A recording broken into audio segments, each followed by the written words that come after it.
we're being taken down Afghanistan's back streets to avoid the Taliban's many armed checkpoints. Escorting us is the leader of the most unlikely and bravest of rebels. They've already moved once after Taliban fighters ordered them to shut down. Because these rebels are girls and they're in a banned art class, and no Taliban threats will deter them, not even in midwinter with no heating. Every girl here knows the dangers they face if they're discovered. But they've tasted education and they've judged the risk is worth it.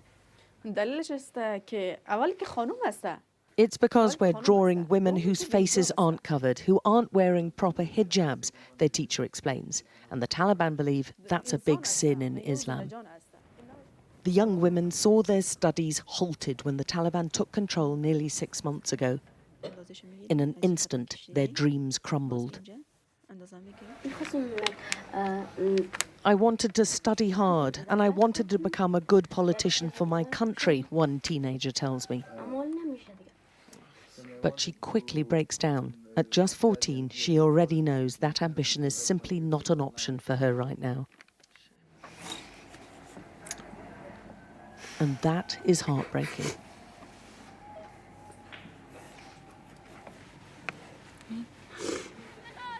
The Taliban are increasingly intolerant of women's protests about their rights.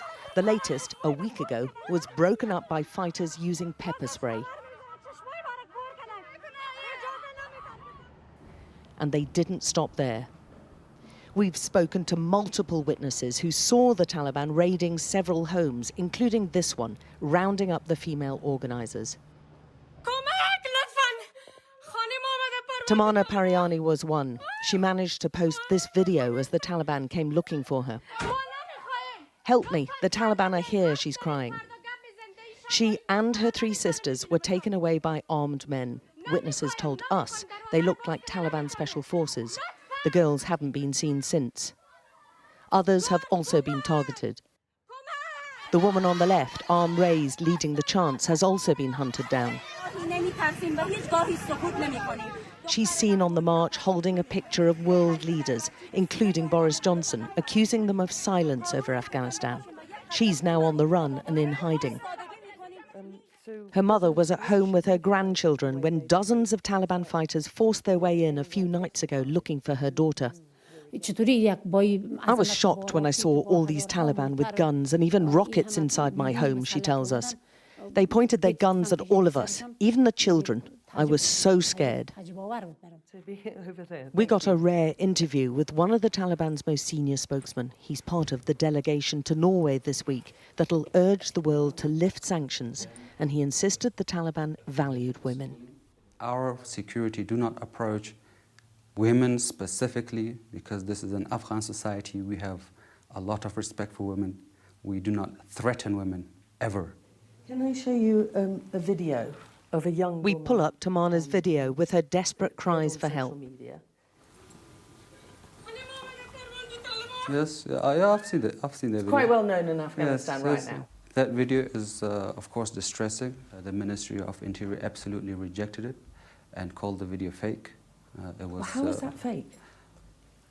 If it's fake, where is the young woman? Maybe you can approach the Ministry of Interior and ask them how they came to that conclusion. But we got no reply from the ministry. As for what you rightly pointed out of terrifying women and children, rousing them from their sleep in the dead of the night, it happened for 20 years in Afghanistan. Foreign forces would barge into homes, kill women and children, torture their men, detain them, take them to Guantanamo and Bagram.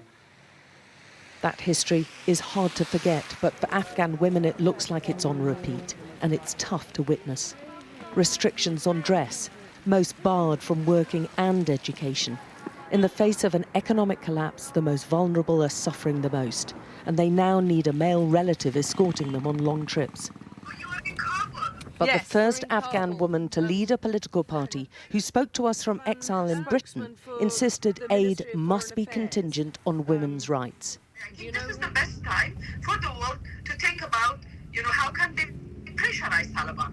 Instead of giving them money, they need to pressurize them to listen to a political dialogue.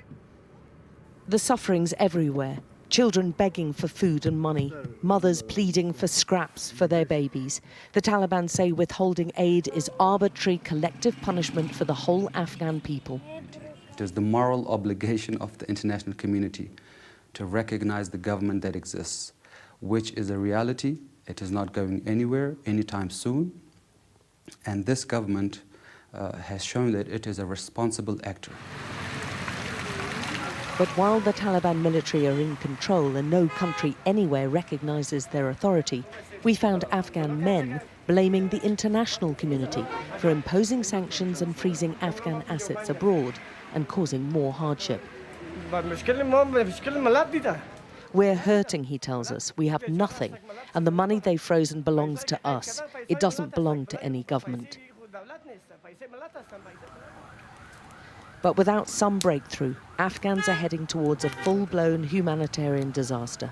Many would say they're already in one. Alex Crawford, Sky News, Kabul.